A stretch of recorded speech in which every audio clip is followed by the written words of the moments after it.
Are back. In a That moment, we're was going to find interesting. out. I have no idea what happened. My Skype was saying you weren't online, so I was hoping you didn't have some kind of massive internet failure or something. It seems like it was just a micro internet failure, Larry, not a massive one. Something did. There was some hiccup happen. I have no idea what happened. I hope is anybody out there? Do we have Hopefully, anybody? folks are coming back. Hopefully, folks are coming back. We've got slowly our people are coming back in here. Slowly return. Step We're by sorry, step. folks. We don't know what happened there. That is going to create some fun editing challenges for Jared as he edits Or Scott. our Scott, or yeah, Scott. I'm sorry. Okay, we're in. Okay, I All just right, always so worry about having different, having to piece two totally different files together. But we're all still here. we're Yeah. all still here. Folks are here. They're coming back in. Um, just to give folks a check in to come back in, a check in to come back in. No, a moment to come back in. Um, we were, yeah. Libby says, "Now can we talk about Take Me Out to the Holodeck?" Yes, yes, yes, Nope, yes. we missed it. That was It was we gone. had 5 minutes. We're on a strict budget here, Libby. It We're on a all happened offline. Larry and I already talked about it. It was so much fun. Yeah, Yeah. we don't know where you all went. We were still here. I'm sorry, it was so rude of you to go away, but we were. So, Larry, we're talking about Star Trek, Deep Space Nine. Um, You're out. uh, a fancy Dan? What's a fancy I need to Dan? watch it again. I saw it on location. I watched it last night. After I recommended it for our show today, Mhm. I was like, you know what? I need to watch. I need to watch What? my crew playing baseball against Vulcans. Sure. That's what I need to watch. Yeah, my crew. I captained the Terok Nor. If you did not know that already. All right, let's talk about Take Me Out to the Holosuite. So the reason why I really love this episode as an example for us today, number one, it's just such a fun episode, and it's such a nice little break in that Dominion War. I think it's sandwiched in between like some really tough stuff that's Yeah. happening. But it's such a Cisco story where you see Cisco being so human in having this vendetta. I should say vendetta. It's a two way conflict. They both Mm. Cisco and this Vulcan. I'm blanking on his name, Larry. Solok. Solok. Yeah, that's such Yes. a great Vulcan name. Uh-huh. Um, It's Solok. Yeah. and his his locks are Mm-hmm. so long. So Anyways, it is this conflict that the two of them have, where Solok so wants to show how illogical humans are and how Vulcans are superior, and Cisco just will not stand for any of it. And and it results in this baseball match, which like clearly the Vulcans are like the superior athletes, and they're so much more coordinated. But they also like in a matter of speaking lose the game because they're not really having any fun in the process. They're not coming together as a team. They're not. There's no heart, and heart is how you win this game. Um, it's such a lovely episode. But in this episode, we also see Cisco lose his cool a couple of times. mm-hmm. One where he basically fires Rom from the team. And in another moment where this is the moment you just out of here. Don't touch the umpire. Yeah. Yeah, yeah.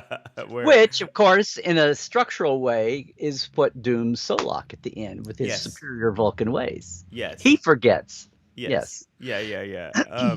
His not emotional moment at all. No, no. Right, right, Yeah. right. So we have those two moments where Cisco is clearly not cool under pressure.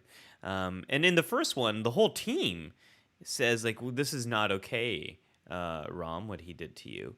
Of course, they all keep playing because Rom says, "No, I want you to fight. I want to keep playing. I'll watch from the sidelines. It's okay." Um, And in the second one, he's ejected and sort of reconnects with Rom and sees the problem in his ways, that this is supposed to be fun. This I is keep some I keep thinking of the K3s I should have done for today, but yes, go ahead. The K3 of this is that Max Grudenchik actually played semi-professional baseball Oh, in you're high school. kidding. Max Grudenchik was like the actually best player of all of them. He's like, I get kicked out of this game. Yeah, Really?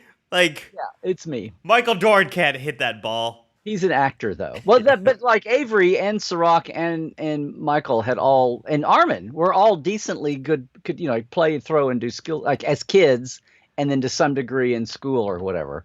But yeah, Oh, but irony is I love when there's so many moments in this episode that I really love, and I promise we'll get to the mental health of it. But part of the mental health is this: I have so much fun watching this video or this episode. But therapy. when Cisco says, "All right, let's have some chatter," hey, better, sing, better, and then Worf, death to the opposition, Opposition. as Charlotte says. That's the mature Worf counterpoint. That's like the envelope to me to, but Captain, if it is only a game, why keep score? I mean, that's Mm. like, the first time Parisi squares are mentioned, way back in first season. Right, right, Yeah. right. Why score? I was like, There's so many great moments to this, and one why I think Cisco is such a great part of all of this is, um, he has had this conflict with Solok for so long, and then he kind of realizes that this conflict is blinding him to the great opportunity here of working together, bringing your crew together in a way that's gonna kind of help them blow off mhm. some steam in a healthy way. Nathaniel here is talking about, although it might seem like an anomaly in the middle of a war, recreation was an important part of the war experience. It was recognized that soldiers needed to be rotated every several weeks in order to maintain their efficiency and health. And having, Larry, I grew up watching a lot of football. I know you're a big Okie. You're a big fan of the sport, or at least I don't know if you're a fan of the sport or a fan of Oklahoma. Yeah, yeah. Well, Um, the only sport that I really follow and care about is football to begin with, and then I have my teams. So, right. right, right. I've sort of I sort of lost my connection to. I watch a lot of football, I should say American football. I was going to say, I Yeah. wondered where you were coming from with this, but yeah, Yeah, okay, yeah. American. People often say that in reaction to words I'm saying. They're like, I wonder where are you going with this? But what I was gonna say is, I kind of grew up as a fan of American football, and then I sort of lost connection with it, and I don't really follow it that much anymore. But there was a time where I became not a big supporter of sports, and I've sort of come completely around on it. And what I think sports really and competition in the way that we see with Take Me Out to Holosuite, Hmm. it allows us to work out some of our tribalness in a healthy way, bringing people together around these competitions where we have rules and expectations, and you can. I think, especially with. As opposed to the unhealthy ways that people work out their tribalism. Yes, yes, Yeah. and it also it provides needed distraction, teaching people to work together as a team. There's a lot of good evidence around the impact of the positive impact of team sports, of learning how to play on a team, how to share the ball. Like, Mhm. this is less of a football lesson and more of a basketball lesson. But the importance of not being a ball hog. There's so many great things that I think sports can do. And then Take Me Out to the Hall Suite, I think there's this larger meta story of Cool Under Pressure, how these forms of recreation give our characters an opportunity to get some needed distraction and needed relief from wartime, and give the viewers a little needed relief from the Dominion War as well. Well, yeah, and back in prime timeline here, in the very part of the country where football is the most popular, football was a great way to start bridging race relations Mm. in the 50s and 60s. Was when like, oh, well, that boy can really run. He's not so bad after all. I want him. It's like I want you on my team. I may treat you like crap, but I'll have you on my team. Okay. I mean, in the beginning, but it was a bridgehead to, you know, um, you start with the young and then build upward when you're talking about doing it in school. But anyway, to me that's another bonus of sports that hopefully it brings. If you're on that same team, no matter what you look like, you're all wearing the same colors or the same mascot. Right, right, and there's a lot of good things that can come from it. There's always some problems, and I think we see that with Take Me Yeah. Out to Holosuite 2, where Cisco kind of loses focus of what is this all about. Having parents beat each other up when their kids are playing, that's not the best aspect of. No, no, that's not Yeah, good. with the little league moms and dads, yeah, they get crazed. Yeah. Um, so what I think does help Cisco, just I do want to put a button in this story here. What I think does help Cisco is to see Rom in the stands alone, and to see that look, because of what I've done, I've kind of created a bit more division here among my crew, and we're not gonna win. So let's kind of have fun here. Let's at least go out right. Let's Yeah, at least go out with a fun. Yeah. yeah. Which will tie into my counselor's log Well, if and Mark, ever we get to it. we're all going to lose it sometimes, but then what do you do? Can you reflect and learn? Yes. Yeah. Yeah. Which he absolutely does. Um, so that is Good thing that Larry. happened like halfway through the episode, so we had time left to. There's apparently there's a lot of LA, Northern California, Southern California stuff I just triggered in the chat. Oh, okay. Christoph says that LA Rams and Raiders are on for tomorrow. Oh, well, the Raiders are no longer Bay Area. Used to be in Northern California. Are on for night games tonight and tomorrow. San Francisco, LA at Lions, and San Diego Chargers at Washington. Oh, okay. These are just kind of updates. Thank you, This is Christoph, opening day for Sports Center Live Support Live edition. And now to Christoph, sports, Yeah. or as they say in Europe, with sport, because there's only one of them. Those little cross-channel, cross-pond things always kill me. And now here's Jim with sport. Just one. With sport. You're only allowed one, Jim, so give us a sport score. Yes. And it is cricket or soccer. I mean, football. Charlotte says, I can't let a conversation about sports and baseball go without saying, Go Giants beat LA, which I'm sure Larry would retort.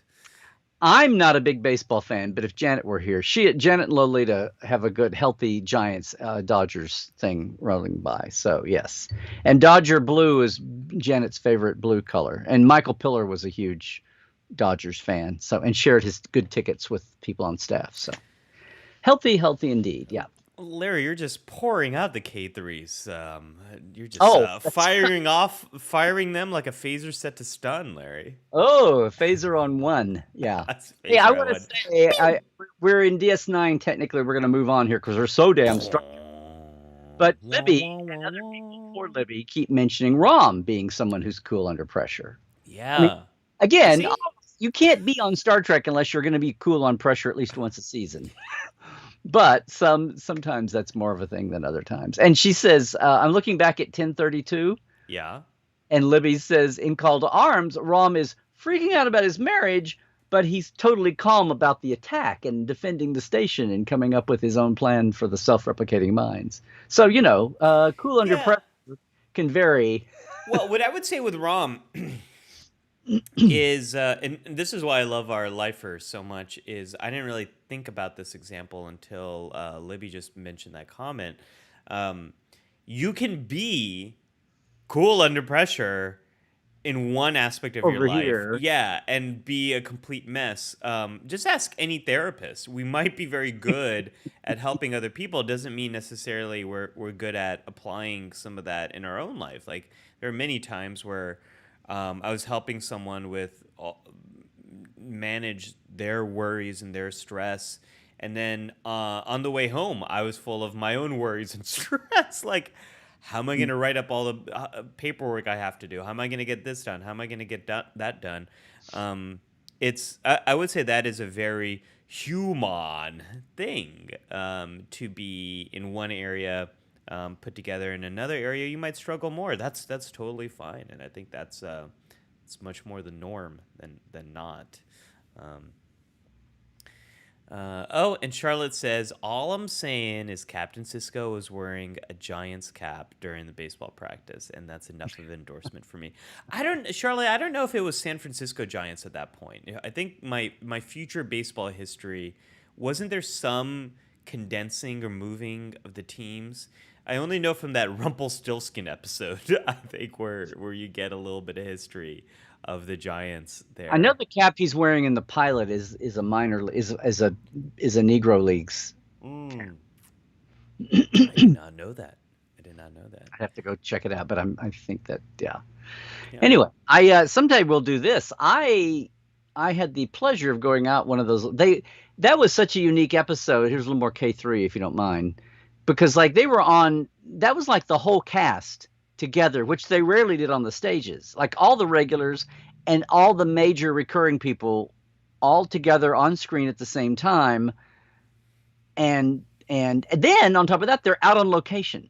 So they were all like having this. Now, as it went along and they did pickup shots, but the first day or two they were out. It was like everybody together, which never happened. And the first day was all in the rehearsal, in the practice gear.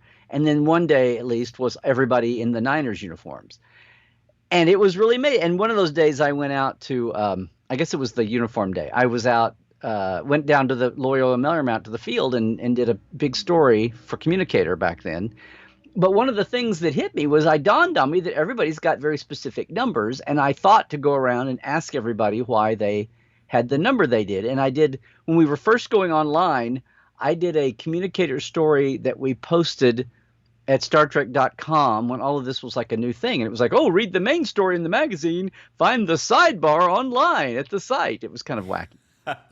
But the guts of it was I asked everybody about their numbers. And I've got that written down somewhere. I was like, because Nana was the one who had the least to do with baseball. She was the least, she wasn't athletic. She's in great shape.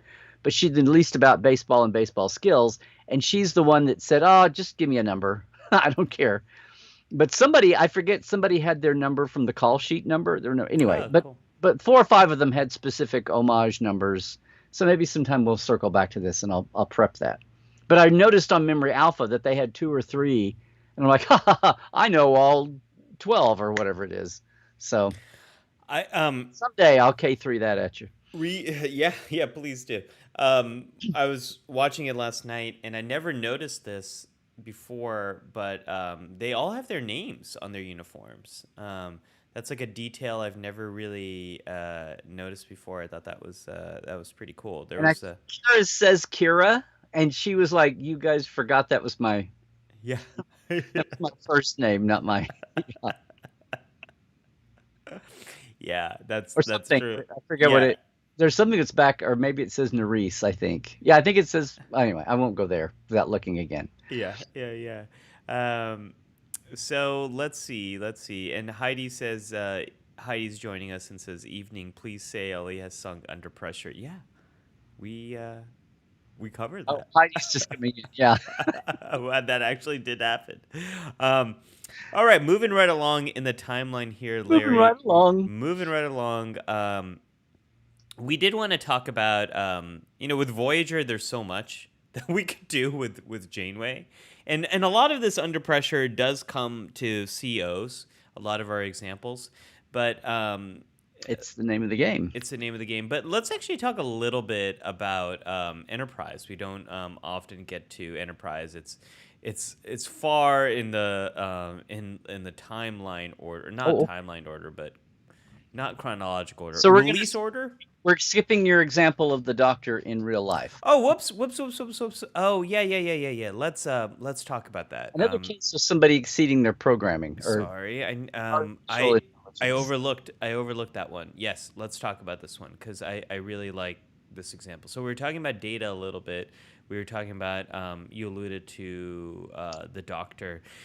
This is a shot from real life. One of my favorites of Voyager, and what just to remind folks what happens at the end is the Doctor really does become emotional at Mhm. losing.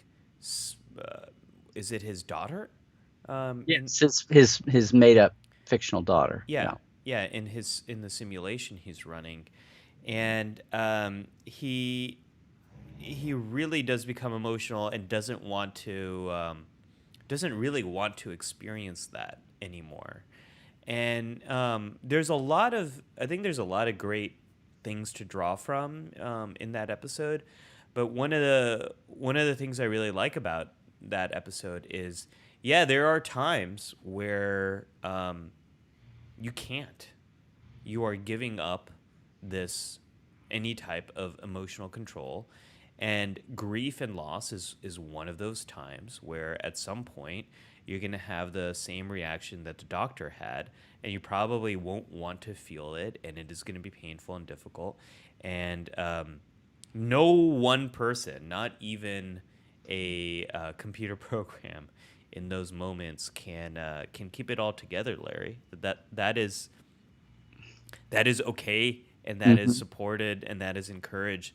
And to dip a little bit into Counselor's Log, um, we need to experience those things because it triggers the set of circumstances that helps you to move forward in life, because it triggers um, grief and loss triggers in you changes to help you make sense of what's happened.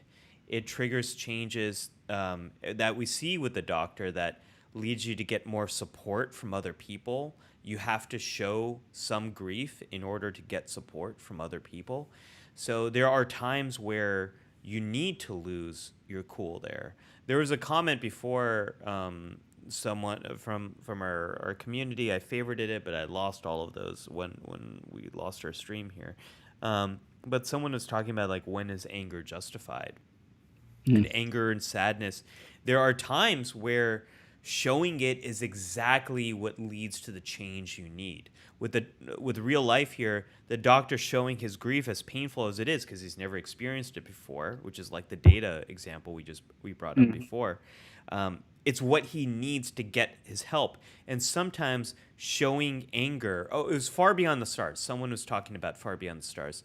And sometimes expressing anger and outrage is what you need to create the change to deal with the injustice. So there are times where it's not, I feel like now we're getting into MLK versus Malcolm X discussion here, but there are times where you need to lose your cool. Yeah, and a lot of people, we think anger, we automatically go to like violence. Like, well, Right. there gotta be like there's plenty of times you can be angry about something without harming anyone else. Yeah, anger, and it's a great point, Larry, because so many people Well, are afraid. you're welcome. Yeah, well, every now and then we're on our second hour. You're due for something, One every 60 whatever. minutes. Yeah. Yeah, No, I'm a great non-confrontationalist. I'm not a big confronter, and I would much to me, physical fighting, much less maybe even anger, is like a failure of the system to have worked. The interrelationship system has failed when you get that far along. yeah, Just and like war is a failure of diplomacy. So, right. And this is one of those things where if we listen to and understand our anger as it's coming up, it might not bubble up to the point where it's becomes a problem. Or if it is so persistently becoming a problem, then maybe there's something wrong with the system we're around. Maybe there's some real injustice happening here. So I see that a lot with. I think real life is just a great example of that, and that actually touches to Far Beyond the Stars as well. So now moving forward, Enterprise. Let's talk about Enterprise a little bit. And yeah. instead of one specific episode, we kind of talked about two specific characters that really represent this. Of course, our Shran, as well as is it Soval? Am I remembering correctly? Yes, of all. Yeah, Yeah. yeah. So these two kind of represent. Yeah, I was refreshing on this, and what really got me was there's a moment when Shran is so desperate for information. Just they made a big point about the two of them finding trust in the two times they had encountered each other on camera before. That Shran had really come to trust him as they were negotiating about Wei Tan or whatever the planet. And then the next time they're together, he is so desperate for information that he's basically torturing Soval to tell him what he doesn't have to tell him, and then he realizes it later. But I'm like, wow, this is how immature in relationships and cultural, diplomacy, and much less their interpersonal relationship is. That's a swing that everybody goes, oh well, that happened. It's like, I've come to trust you. He never once in months of negotiations lied to me. He could have lied on some little tiny detail, and he never did. He didn't fudge a thing. Oh well, I guess he's prime material to torture now. He's such a friend. I know he won't mind me torturing him for the. Yeah, it was just kind of interesting. But it's kind of, to me, it was like Shran. I think that's what you were trying to say. Shran lost it there, but then he regretted it later and apologized or something. Yeah, it's such that episode is such a post 9/11 TV moment where, I mean, so many shows in that time were just like tossing around torture as a story element, and It's just a regrettable fact of life. I'm sorry. yeah, it's like this and this kind of moment, and I think the TV show 24 Well, that has. 24 was the DNA of 24. Yeah. I don't know if they've aged quite well as we kind of relook at these moments in time. But Soval and Shran so represent the extreme sides here of Cool Under Pressure, where Soval can be such a I was gonna say a logic nerd. Such a Vulcan. Such a Vulcan can be so rational, and Shran can be so emotional, that the two of them are rarely. They're rarely in what we say in dialectical behavior therapy in a wise mind place. The integration of logic and emotions, and that's really, I think, what Archer represents in their alliance. Yeah, that's all I got to say about that. Okay. Moving right along here, we had Star Trek Discovery. Example. This is the one that the first thing that popped in my mind when you said, how about Cool Under Pressure? The first thing that came to mind, which means it's a lot because it's a discovery, is is this from Brothers, first season, second season, first episode, the season premiere, when they go out, when Pike has just come aboard and they go out in the little landing pods to find the Hathaway, and they find Jet Reno, Tig Notaro. But to get down there on this tricky asteroid that's got a debris field all around it, and they are in those goofy little this is the video game segment here of Discovery, when they were still trying to go for that. But there's four of them in the pods, and one of them he's not I was thinking he was red. Nan is the only red shirt there, but the arrogant little science guy that comes along from the Enterprise crew, and he's all arrogant about how he's going to run one of these pods. And he's just had this mile-long speech to Burnham about how he's not worried. They're all yelling at him to watch his sensors and be more cautious in this chaotic mess that they're dodging. And that's, of course, right in the moment of him going, I don't have to worry. My roommate at the academy was in theoretical physics and chaos theory or something. And right about that time is when he's obliterated. Can you put that back up? Yeah. I'd forgotten this. This is why you always do a rewatch. I'd forgotten that not only I remember the impact of him being obliterated. They do it in modern CG. But I didn't realize that while she's looking out her window, he floats by. His corpse kind of. I didn't pick that up the first time or two. Goes by. Yes, it's very brutal. Very 2020 there. 2019. Anyway, I was just thinking, not cool under pressure is when you not just that you lose it, but that you get sloppy. You even get arrogant. So you think about cool under pressure and not being cool under pressure, being anxiety ridden, which is what I think most people would say. Like you've either got it together or you're a mess. Well, the pressure there was everybody else got very laser focused and he got very sloppy. Yeah, which you know what, And that whole sequence so reminds me of the the pod race from episode one. no, I was gonna say Oh, look, it's the video game. Okay. it reminds me very much of the skydive Mm-hmm. sequence in Star Trek 2009, where we have the red shirt there, who's Yes. The also chief, really hot-headed. the chief Um, engineer, actually. yeah, Yeah. yeah, and then we have Olson, I think. yeah, Pulled good that one memory. out. Okay. And then also in Star Trek Into Darkness, the jump scene they have, it's so yeah, I'm not a huge fan of that sequence because it just seems so much like a retread. But people say that about the Kelvin timeline, so whatever. We'll let it be.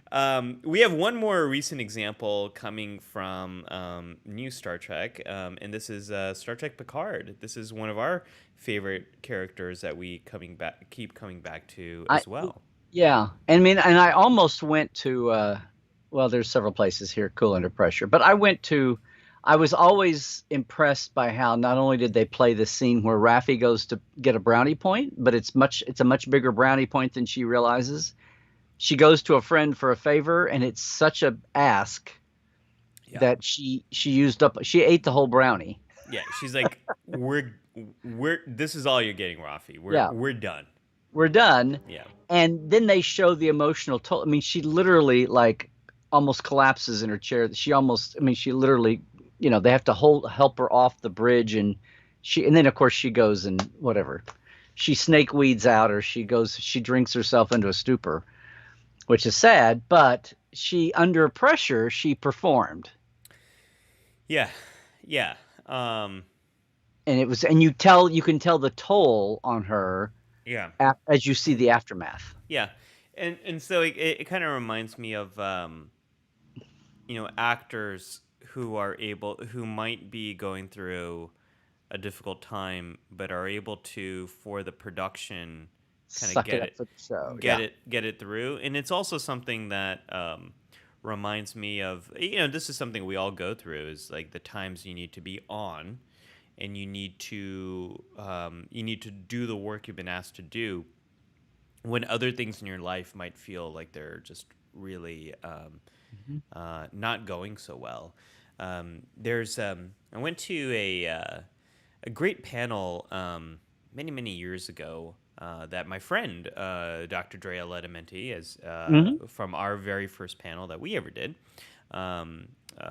put together, and it was a panel where she brought together some comic book writers behind Iron Man and Batman, and also had a New York City, a retired New York City fire chief, and a couple, like another, might have been like a New York City police officer. And the conversation was really about real life heroism. And someone asked a question about how do you, when you're going through all this stress, like how do you kind of get through it? And I think that the former fire chief said, you got to be good at being at work when you're at work and being at home when you're at home. And my friend, Dr. Ledamenti, said, that's a lot about being mindful, being very, very in the moment that you're in, and then in the other moment when you're in. And I think we see that with Rafi, that like she knows that she has hurt a lot of people and pushed a lot of people away. And in this moment, when this person is saying, like, this is it, we're done, I'm sure that other stuff is floating on in her head, that, like, this is what happened to your son.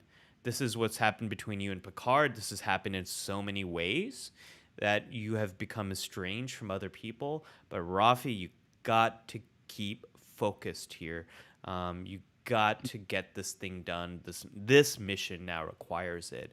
And that ability of like staying present even when all this other stuff is going on it's so paramount to overcoming these situations, especially when you're sitting on a mountain of content, Larry. It's just I so. was going to say, are we going to go back there again? I have to. Yeah.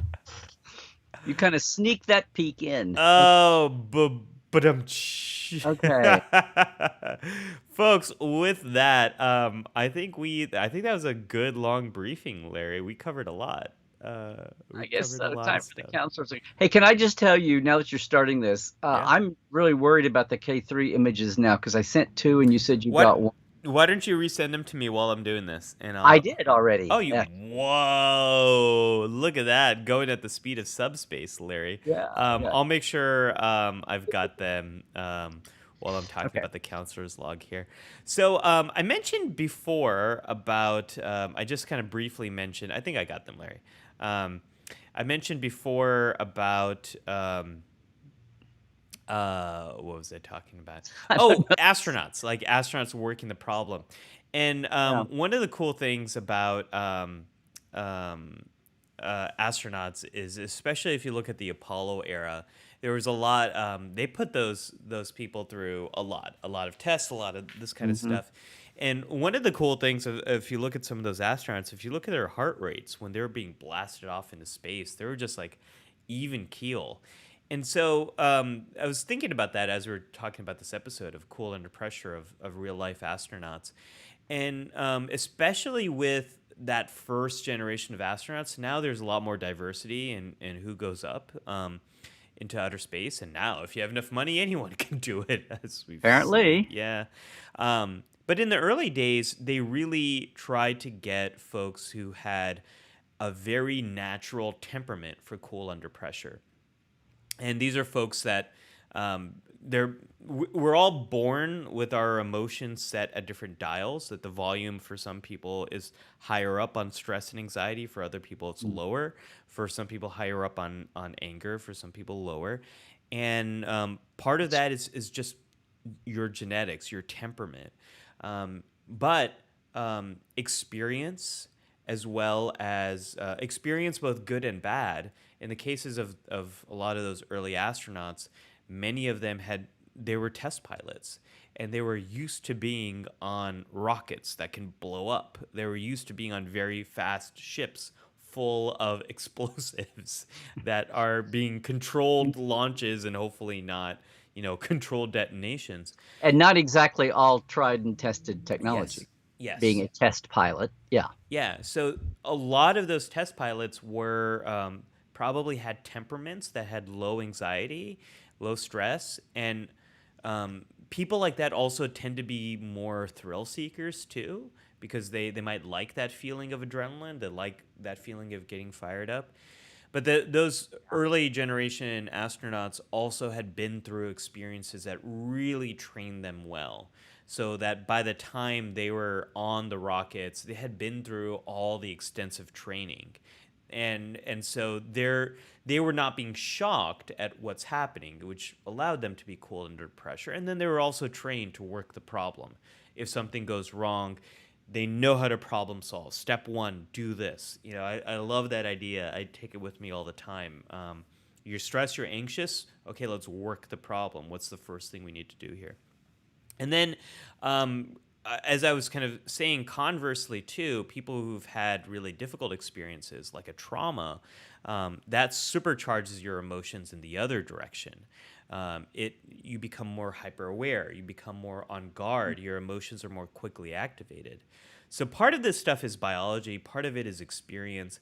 But the thing that I want to leave people with, it kind of gets to Cisco and Take Me Out to the Holosuite, where both stress, anxiety, and anger, where these kind of things might be at play. There's two myths I just want to correct, and then I'll tell people about what to do in the away mission after K3. But the two myths I want to correct is, number one, that stress is something to get rid of. What research here has shown is the more you try to fight against the stress and try to stop it, that's where a lot of the negative cardiovascular effects of stress come into play. and I think I've mentioned this TED Talk before, but if you haven't seen it, go watch How to Make Stress Your Friend. Because once you share your stress with other people, once you Is that a talk. sideshow episode, by the way? No, far from Oh, it. It's oh, a TED Talk by psychologist Kelly McGarnagle, which is really it's a great talk, and she shares a research about how when you share your stress with other people, your cardiovascular response to it completely changes. Instead of all the negative effects of stress, it looks more like what we are like when we're courageous, actually. So stress is something we need to get good at, that we need to share with other people. And that will really help us to be more cool under pressure. The other thing with anger, the myth I want to dispel here is like venting it helps. So a lot of things that people have been taught is like, you're angry, go punch a pillow. You're angry, go yell and scream. And what seems to happen. primal screaming. Yes, that stuff. Yeah. When you're angry, when you do things that makes your heart beat faster, when you do things that makes you more tense, like punching and hitting things, it actually drives up your anger and it makes it more likely that you might do something that you might regret. So we want to make stress our friend, and we also don't want to escalate anger when we're angry. Venting's not going to work in that kind of situation. It might actually make things worse. I'll share what to do in a moment when we get to the counselor's log. But that's what I got for the counselor's, or not the counselor's log, away mission. With that, Larry, I'd Oh, love to hear a little bit more about your K3 this week. well, I want to make sure you got this because I spent way too much time putting this together, and I actually did some research because I was trying to track something. It's something I can keep forever. And I realized that there's pieces I don't know exactly. But do you have the one that's got the three faces Yes. on it? Okay. So I mean, we've done this show long enough that I start to worry um, that I'm repeating something. So I hope I'm not repeat. I'm trying to put this in a way that kind of coalesces it. But there's a lot of times I think many fans that if not will get you to the idea about the cool under pressure that Michael Piller came into because he was hired for third season Next Generation. Maury Hurley had been the showrunner, decided that this was going nowhere for him, and he left. He left very as quick as he could, even before they'd finished posting the end of the last episode, the famous clip show, right? Shades of Grey. Uh, he left. He had a friend in line. It's like you can't leave until you have somebody to replace you. He had a guy named Michael Wagner, who I actually looked this picture up and found. I had never seen a picture of him before. I keep meaning to talk to his widow. He died of cancer very young, just a few years after this in the 90s. But he came in and after 2 or 3 weeks decided this was not for him and got a better offer somewhere else and left. But he didn't leave until he knew Michael Piller and they'd worked on a script together, Evolution actually. And he had him in line to do it. But it was like there was such this fast turnover. They were on hiatus break. They were coming in. Michael Wagner was there for 2 or 3 weeks. And then Michael Piller came in. But the upshot was that Michael Piller came in like 5 weeks in. He didn't get a hiatus to put a staff together. He didn't really get to meet anybody. He had a lot of friction with the people who were there. But he was so desperate under pressure that he he went back through the slush pile of scripts to see what might be there that was salvageable at any level. And that's where he found The Bonding by Ron Moore. Nobody had ever really looked at it. And that's when he came up with the idea of the open submission policy and thought, can we harness these fans? Yeah, but then we have to pay, the legal and the money thing. And like, don't worry about it. We'll have them sign a release form so they don't yell at us for pitching. But the point here is that the third season was notoriously crazed in-house. We don't so much think about that because to me, it's always all the shows like The Defector, The Hunter, The High Ground. They laugh about all the great names and things. The one-word titles, The Survivors, The Bonding, The Enemy, The Price. There's a lot of them. the era. But by the time, and then the ultimate chaos show was a little thing which was had to be rewritten over Thanksgiving, and everybody took an act and went home and wrote it, and then came back and threw it together. And I've talked about this before, and they just knew it was going. It was this complicated, wacky, alternate universe thing, and they all thought it was going to be horrible. But it turned out to be yesterday's Enterprise, and it was like the catalyst that kind of turned the. It seemed like everything hit a critical mass at once, and then from then on, you had Sins of the Father and the Offspring, and then what wound up happening the end of the year do a cliffhanger and it's best of both worlds, and then boom, Star Trek. So they really turned a corner there. They were kind of muddling along, getting a little better, gradually building up an audience. But he came in, and one of the other things he did was decide to go from the alien or the mission of the week, the planet of the week, to let's get back and talk about this family. That was really this. He wasn't even a Trek fan, big time, but he was smart enough as a TV person to go look at what was. Why are we here? Because of this first show. What was the big thing about the first show? Oh, the characters. And we've got these people with latent, associations. Let's build on that more than have the emphasis be the thing of the week. And so between that philosophy and him just bearing down, he gritted his teeth, got through, because Jerry Taylor was just on the STLV stage for the first time in ages. And she just talked about, if any of you think working in television, whatever era it is, 10 episodes is a shorter span, and they write everything before they shoot it now, pretty much. But still, it's pretty grueling, and you have deadlines and deadlines and deadlines. And she was trying to dispel this notion that it was romantic and exciting and fabulous and glam. And Michael would attest to that too. But he literally his phrase to me was always, he'd say we were really riding the rims. But then when my phrase is the rocket shoes that Wile E. Coyote is dragging him, but he can't get on top of. But that's that feeling. So Grace Under Pressure is he comes in late to a season. He didn't get to set anything up. He inherits a staff, most of whom wind up, even his best friend Ira Bear quits because it was so chaotic. I mean, literally, he has Ron Moore. Yeah, he has Ron Moore come over. This is even past Chaos on the Bridges. This is his first year, and some of them, like Melinda Snodgrass and people he knew, they leave because it's too much of a burnout year for them.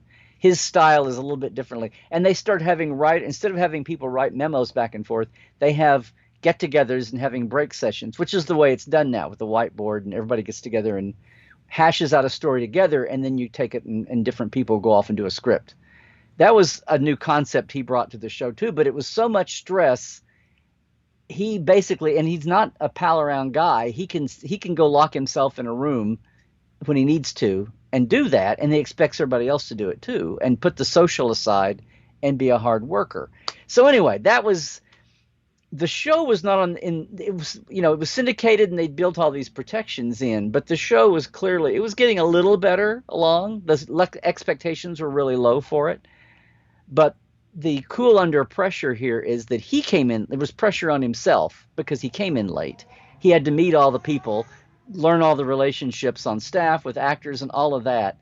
And then to go from where he came in late, like a 2-time handoff here, to where the show wound up at the end of the season is just phenomenal. And it's just sad that we lost him. I mean, he wasn't a Gene Coon. We had him longer than that, but it's sad that he died at an early age himself. But when I think of Cool Under Pressure, I think, and there's lots of times I can think, because TV's deadlines, so that means pressure for everybody.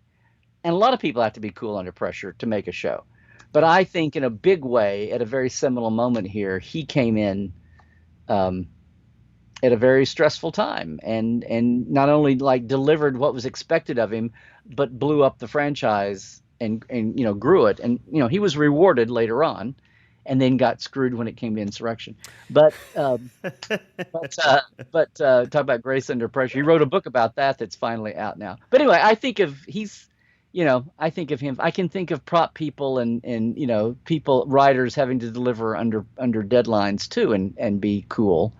But this was a very sustained cool under a very sustained pressure. I like this K3 because it one of the things that I appreciate about you, Larry, is bringing the full context, whether it's to the canon or the behind the scenes, and thinking about how stressful productions are.